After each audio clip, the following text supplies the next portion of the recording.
अस्सलाम वालेकुम दोस्तों।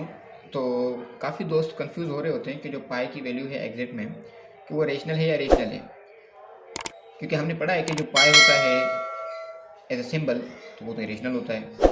फिर इसकी अगर हम फ्रैक्शन में बात करें 22/7 तो वो तो फिर रेशनल बन जाता है।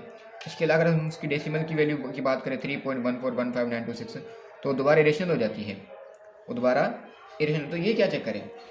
तो हकीकत में अगर मैं जो पाई की वैल्यू है ना, पाई की जो सिंबल है वो बिल्कुल इरेशनल होती है। और इसी तरीके से ये जो पाई की असल वैल्यू है 3.1415926 अप टू सो ऑन, ये भी इरेशनल होती है। लेकिन ये है ना, ये बिल्कुल रेशनल है। यहाँ पे जो चीज़ें लिखी हुई है सारी की सारी अपनी जगह पर सही है। हमें सिर्फ समझने में मसला ये आता है कि पाई की एग्जैक्ट वैल्यू है क्या, इसमें हमें थोड़ी कन्फ्यूजन हो जाती है।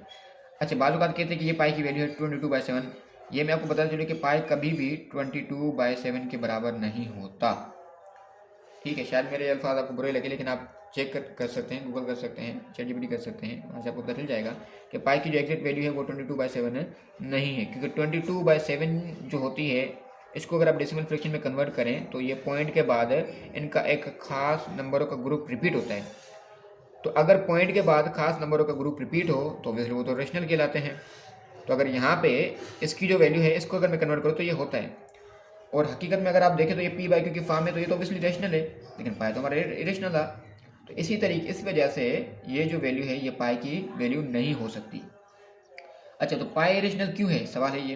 पाई इरेशनल इस वजह से है क्योंकि पॉइंट के बाद ऐसी डेसिमल वैल्यूज आती हैं जो नॉन टर्मिनेटिंग और नॉन रिकरिंग होती हैं। मतलब पॉइंट के बाद तो चलती जाती हैं और उसके बाद कोई भी नंबरों का पैटर्न रिपीट नहीं होता। तो जैसे कि यहाँ पे अगर देखें तो इसको अगर आप आगे लेकर जाएं, ठीक है, 100 नंबरों तक, लास्ट में 200 नंबरों तक, तो इसके आखिर में कोई भी नंबरों का जो ग्रुप है वो रिपीट नहीं होगा, न्यू न्यू नंबर्स आते जाएंगे। तो इस वजह से जो है ये हमारे पास इरेशनल कहलाएगा। क्योंकि इरेशनल की कंडीशन भी होती है कि भाई वो जो पी बाई की फॉर्म में नहीं लिखा जाता, परफेक्ट nth रूट भी नहीं होता। इसके अलावा जब आप उसको डेसिमल फ्रैक्शन में कन्वर्ट करते हो तो वो नॉन टर्मिनेटिंग और नॉन रिकरिंग ही होता है। तो पाई इरेशनल है, ठीक है, ये पाई की वैल्यू नहीं है। और पाई की एग्जैक्ट वैल्यू ये है, और वो पाई की जो एग्जैक्ट वैल्यू वो भी इरेशनल है। और पाई को कभी भी आप फ्रैक्शन में नहीं लिख सकते। आई होप आपको ये बात समझ आ गई होगी। अगर बात समझ आई है तो वीडियो को लाइक, शेयर और चैनल को सब्सक्राइब कर दीजिएगा।